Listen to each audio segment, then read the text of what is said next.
Hey, everybody, and welcome to another episode of Being Serious and Failing. I am Stefani Sharon. I'm Over there Jonathan. is Jonathan McFadden. Yep. And just a little bit about us. We met years and years and years ago doing a radio program in Cocoa, Florida called The Local Lounge. It was on an AM station. And this was a rickety old building from the 60s station that had been abandoned for many years. Remember that, Jonathan? I remember, well, I don't remember it being abandoned. Well, I wasn't but there when it was abandoned, but it had been for a long time before MEL moved into that building. it might as well have been abandoned. It might Yeah. as well have been a haunted house. It was crazy. Should we tell the story? Should we tell the story? The weirdest story ever? Yes. Start, go. So I A was lot of weird things happened, I can tell you that. Lots of weird stuff. so I was Steph's a sidekick on this radio show in this radio station. We were Sunday nights from like, what was it 8 to 10 or something like that? Yeah, I think it started out being an hour, and then we got another hour, so that was good. And yeah. Well, during a commercial break, because we were live, during a commercial break once, Steph said, Jonathan, I need you to run into a tech supply closet, which is down the hall, around the corner, through this other door, around this other corner, and grab this cable for me. And I'm like, okay. Remember, everything is pitch black in here except for the studio that we're sitting in. So I'm walking through this haunted house kind of place. And there's literally crap everywhere. Oh, junk. It looks like an abandoned house or building. So I walk up and I see that there's this light coming from underneath a door. I'm like, oh, that must be the tech supply closet. I open it and, not exaggerating, there is a full ass bedroom in there, complete with end tables, lamps, a big wooden television from the 80s sitting on like shag carpet. And it's supposed to be the sales pit area. Right. There's a big old bed in there. Sitting on the bed is a man a little overweight in a wife beater and boxer shorts. And then sitting in a recliner next to that is a woman in her like muumuu nightgown holding a baby. Yeah. I opened the door and I was like, oh, I just need to, and I closed it. Right. And then I found a cable somewhere else and I go back to Steph. I go, Steph, she's like, what took you so long? I'm like, Steph, there's a room in there.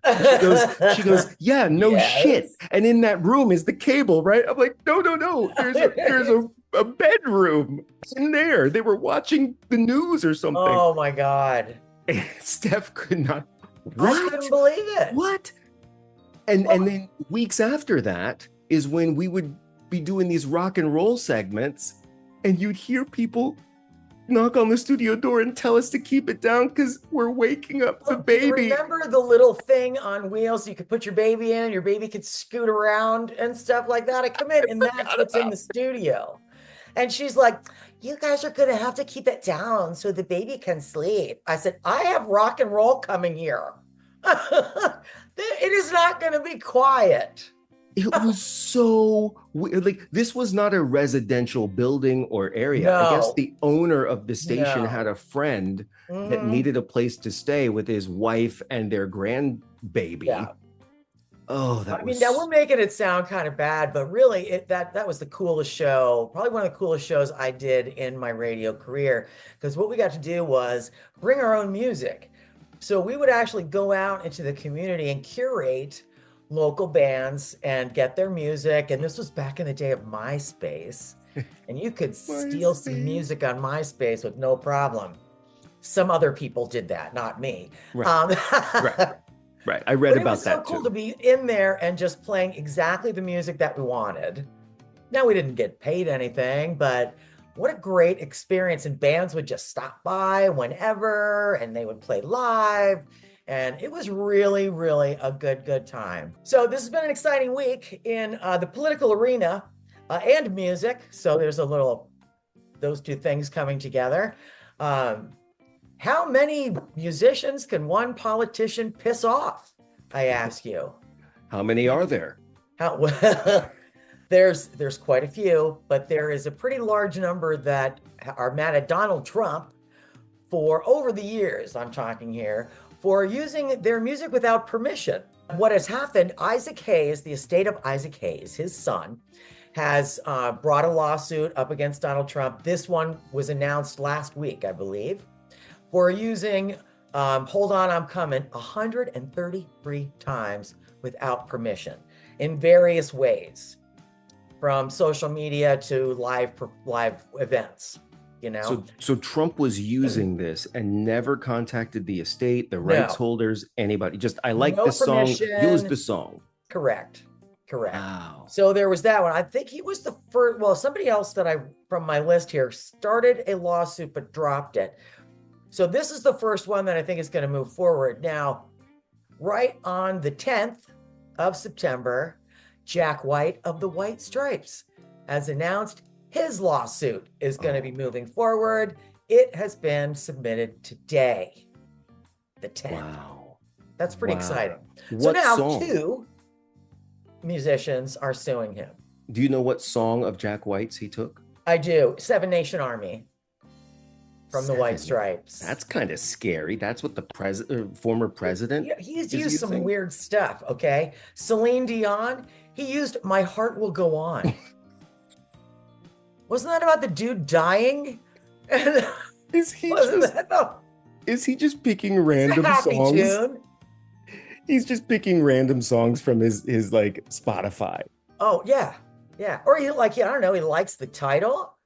Like there was, I'll start the list. Starting with number 1. Beyonce, Celine Dion, Isaac Hayes, which I told you about, Jack White and Seven Nation Army. That's on the estate of Sinead O'Connor. This is all from this election. He tried to use Nothing Compares to You. Foo Fighters, My Hero. Now, most of them just say on social media, hey, man, you are a disgusting pig. Stop using my music. And a few have threatened, he's been called a fascist. Jack White called him a fascist. He'll just use whatever he wants. And he just really doesn't even care. But now that they're going after wallets, I'd love to see all of these musicians come together and sue him together. I don't even know if they can do that. Whoa. But it would be pretty cool. That's almost class action, right? Yeah, that's what I think, right? If you're a musician who's noticed your song played on a Donald Trump advertisement or event, contact this. What's the firm? Contact whatever. Oh, can we cheat him and how? Yeah, contact right can downstairs. We cheat him and how? Yeah, right downstairs. You may be entitled to financial compensation. Pretty soon he's going to have pissed off so many musicians. The only song he's going to be able to use is Happy Birthday, because everything else will be getting sued for. Or who was the guy at the Republican, what do you call it, conference, convention? It was Lee Greenwood. The Proud to Be an American guy. Kid Rock. Yes, Kid Rock. Now he got permission to use live Lee Greenwood and live Kid Rock, right? I am going to assume that, but I wouldn't guarantee that because I know he's not very good at paying his bills. Oof. You know? Oof. Did you see Lee Greenwood though at that convention? Yeah. He was like preaching and yelling, and so much so that even Fox News would cut away. Well, they started a song. As he was trying to talk to the crowd, they started a song and started to move on to the next whatever they were doing at that time. It's so cringy. You got the bums Russian melody, as they used to call it. So number 7 on this list is God, there's more. Oh God, there's so many more. You know what? I'll read it really fast. Okay, here we go. You ready? Beyonce, Celine Dion, Isaac Hayes, Jack White, The Estate of Sinead O'Connor, Foo Fighters, Johnny Marr from the Smiths, ABBA, The Village People, Neil Sean of Journey, Neil Young, Rolling Stones, John Fogerty of the Creedence Clearwater Revival, The Estate of Tom Petty, Phil Collins, Eddie Grant, Nickelback. It's the Billboard Music Awards. Guns N' Roses, Panic at the Disco, Linkin Park, Nico Vega, Ozzy Osbourne, Aha, Steven Tyler, Rihanna, Pharrell Williams, Bruce Springsteen, Adele, the OJs, House of Pain. That came out of left field, didn't it? Earth, Wind, and Fire, Free, Queen, George Harrison, REM, and Twisted Sister. I think I might have missed a couple in there, but is that 36? 36. Spanning back, probably like, what's the oldest one that I have? The OJs? 2014. Oh, I see. Back to 2014. Wow. What song of the OJs did he steal? Do you know? Where were they here? Hold on a second. I actually kind of love the OJs. They were the ones that sang Money, Money, Money, Love Money. Train. Love Train. People all over the world. I don't know about that. Join hands. The Village People sued him because there was a video happened at Mar-a-Lago of people dancing and a bunch of people dressed up like the Village People. So they did send a cease and desist on that, probably for white people dancing. Well done. Well done. John Fogerty, he used Fortunate Son, which some of the, familiar with that? Yeah.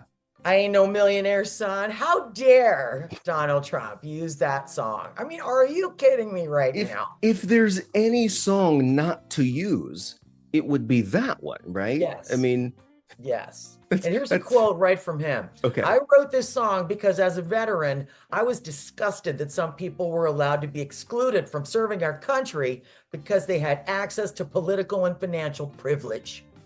I also wrote about wealthy people not paying their fair share of taxes. Mr. Trump is a prime example of both of these things.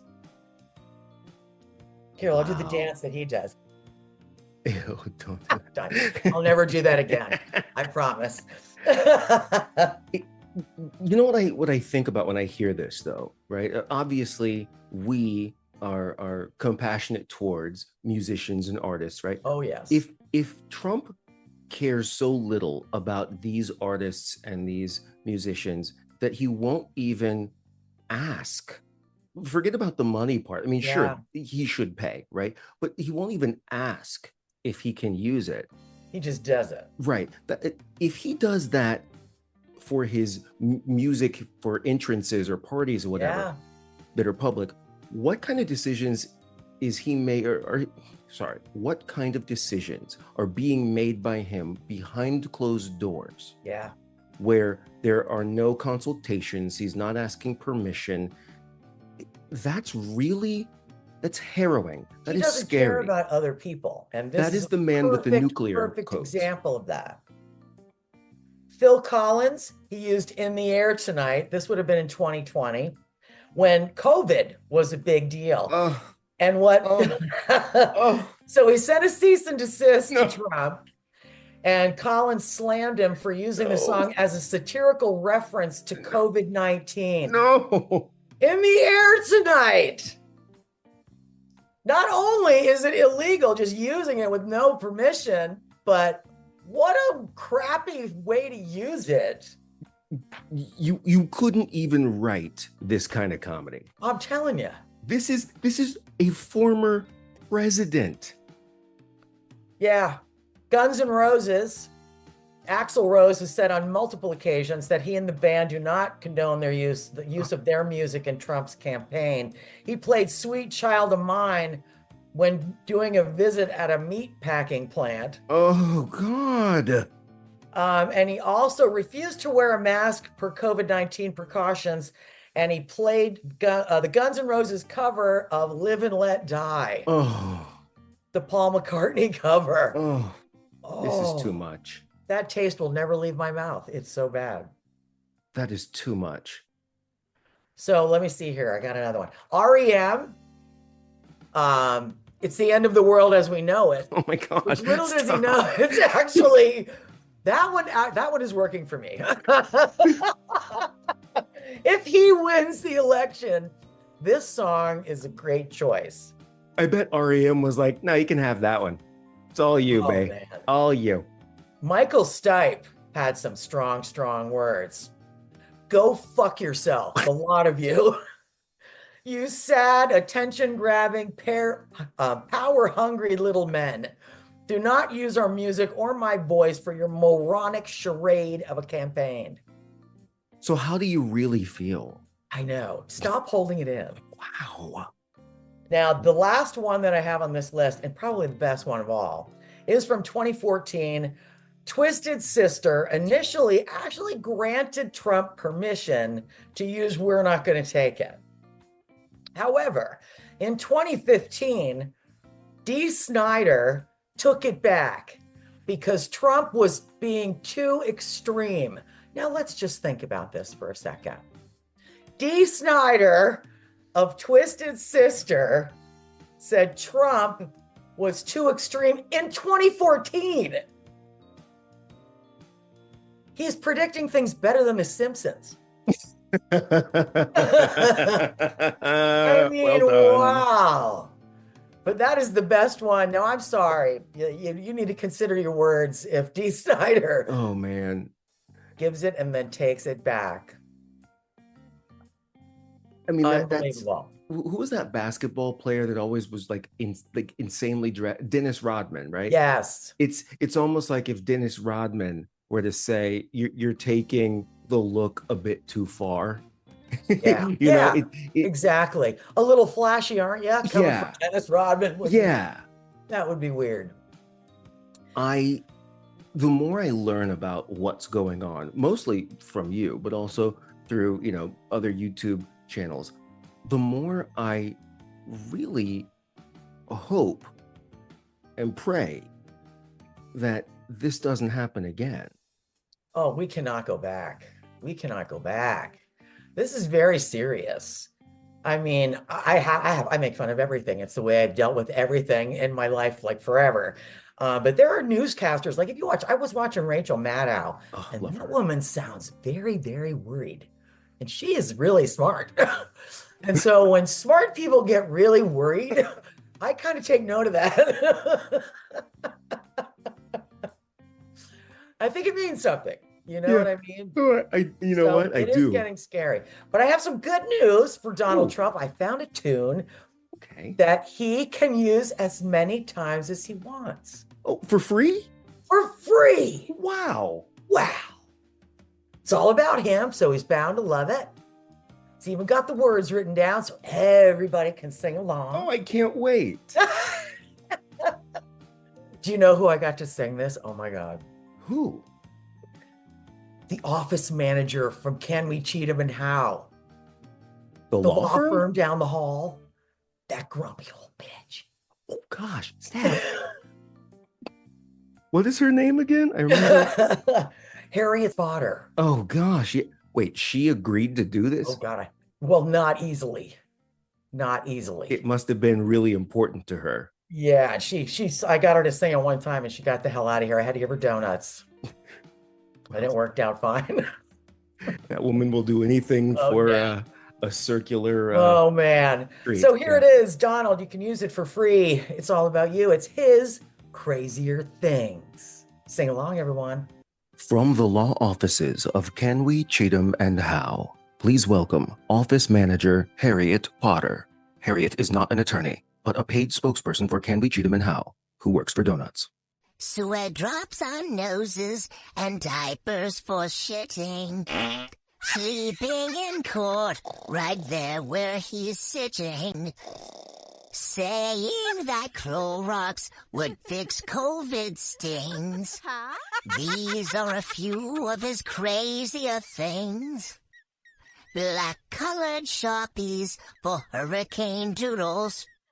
Bibles and sneakers and T-shirts for poodles. Windmills that kill birds and spit out their wings. These are a few of his crazier things. Girls in porn movies that spank old men's asses. Staring at an eclipse without proper glasses. Stupid. Stealing great music from people who sing. These are a few of his crazier things.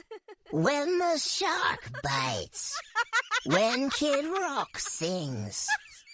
when I'm feeling sad. I simply remember that Kamala's here, and then I don't feel so bad. Whoa. Can you believe she did that? Well, for donuts, yeah. But I also think there was an ulterior motive. I think as grumpy as she is, she knows that it's time for a change. We cannot go back. Yes, we all have to, we have unity, honey. Right. We all have to band together on this, even if we don't like each other. Even Harriet agrees with you on that. Wow. Oh my God. Wow.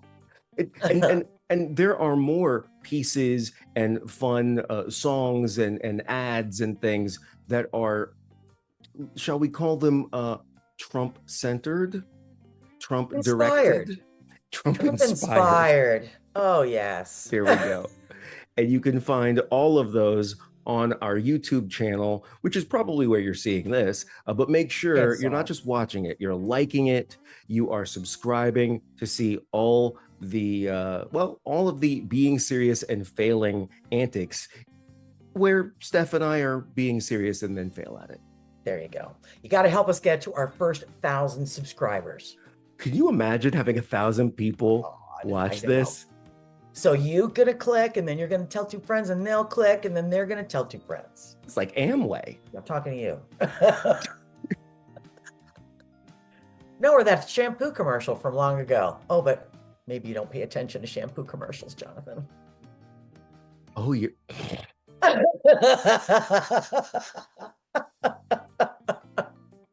You know what? That's very good. Very good. It's very good. Because you know what? I actually have the same bottle of conditioner in my shower that I've had the entire year. Because what do you use it for? But that's what I'm saying. It's just sitting there. It's just sitting there. I never use it. I don't know if it lasts forever, that stuff. Well, it balances out the shampoo bottle that's also sitting next to it that I never use. I also own a comb. So I have a comb. I just, I refuse to let go and move on and accept it. I refuse. It's okay. It's okay. I still have size 10 jeans. Those are never going to work again either. I shampoo and conditioner in your size 10 jeans. They should do a YouTube show together too. Yeah, there's another one. All right, man. Yeah, we're gonna wrap this up, and we'll see you guys next time. Oh God.